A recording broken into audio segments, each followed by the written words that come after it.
For 10 years, Nicole Braddock carried a secret.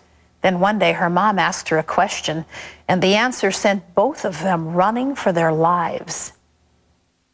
Dear God, please help me cope with these memories.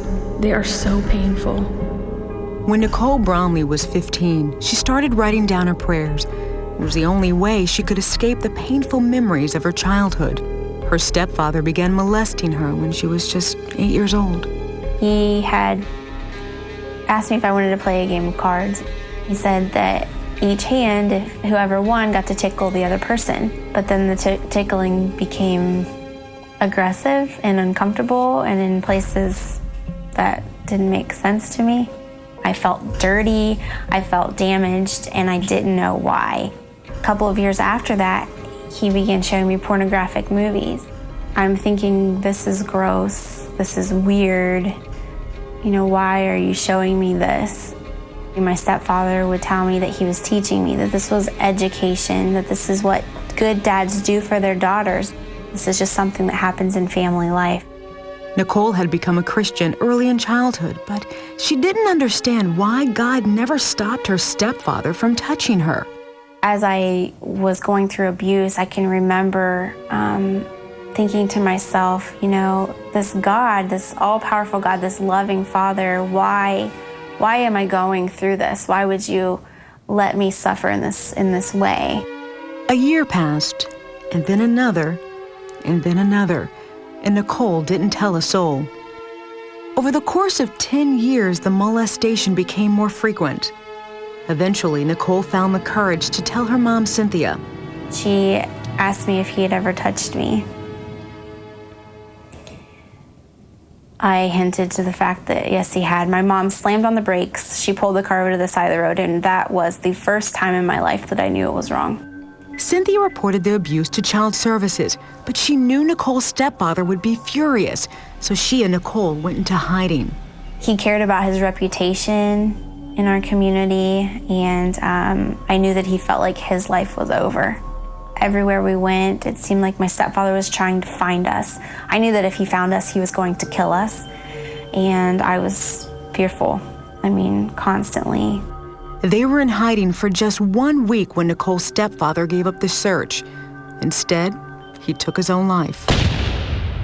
I was very angry, and I began running around their house screaming, I hate him, I hate him, I hate him. I was so furious that he would never face what he had done.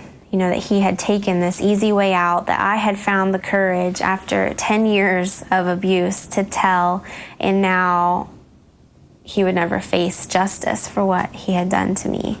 She realized that only God could help ease the painful memories, so she decided to turn to God for comfort. And that's when she began journaling her prayers. I knew that it was God that was comforting me. You know, I felt it deep in my heart and my soul. Every time I read the Bible, anytime I wrote out my prayers in my journal, I listened to worship music, I felt safe. I never felt safe my entire life, and I knew that this was coming from the Lord. And it was like the more that I felt his comfort, the more I wanted to know who he was. I realized, you know, that God didn't cause this to happen.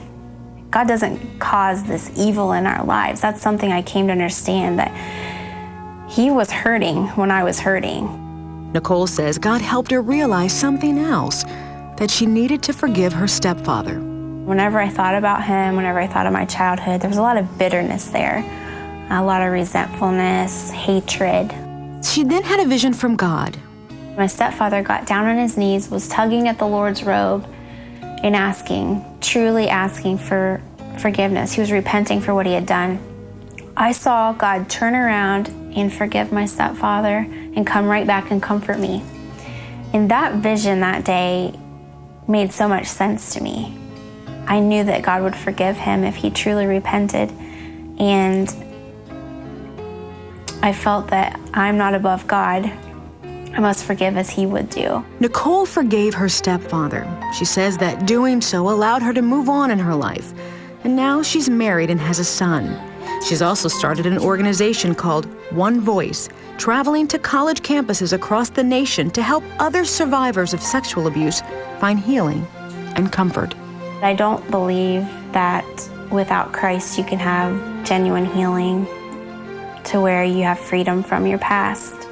I don't believe that you can have healing in your heart and in your relationships. I believe that those things are only possible with a relationship with Jesus Christ. I know that He's the one that can take our pain. You know, He took it on the cross, and He'll take it today.